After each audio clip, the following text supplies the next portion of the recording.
இயக்குனர் பா. ரஞ்சித் இயக்கத்தில் விக்ரம் நடித்துள்ள படம் தங்கலான். மாளவிகா மோகனன், பார்வதி, பசுபதி மற்றும் பலர் இந்த படத்தில் நடித்துள்ளனர். ஜி. பிரகாஷ் குமார் இசையமைத்துள்ள தங்கலான் படத்தின் படப்பிடிப்பு பணிகள் முடிந்து தற்பொழுது ரிலீஸுக்கு தயாராகியுள்ளது. இந்த நிலையில் தங்கலான் படத்தின் திரைலர் அண்மையில் வெளியாகி மக்களின் கவனத்தை ஈர்த்தது. இந்த படம் தமிழ், தெலுங்கு, மலையாளம், கன்னடம் மற்றும் இந்தி ஆகிய மொழிகளில் ரிலீஸாக இருக்கிறது. திரைப்படம் வரும் ஆகஸ்ட் 15ஆம் தேதி வெளியாகவுள்ளது. சமீபத்தில் வெளியான படத்தின் திரைலரும் படத்தின் பாடலான மேனா மினிக்கி மற்றும் தங்கலான் வார் சாங் மக்களிடையே நல்ல வரவேற்பை பெற்றது.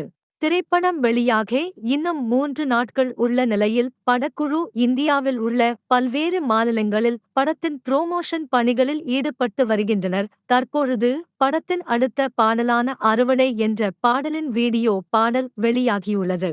பண்ணையாரின் நிலத்தில் அறுவடை செய்து கொண்டே அவரவர் காதலியை பார்த்து பாடக்கூடிய காட்சிகள் இடம்பெற்றுள்ளது. படத்தை குறித்த எதிர்பார்ப்பு மக்களிடம் நாளுக்கு நாள் அதிகரித்து வருகிறது.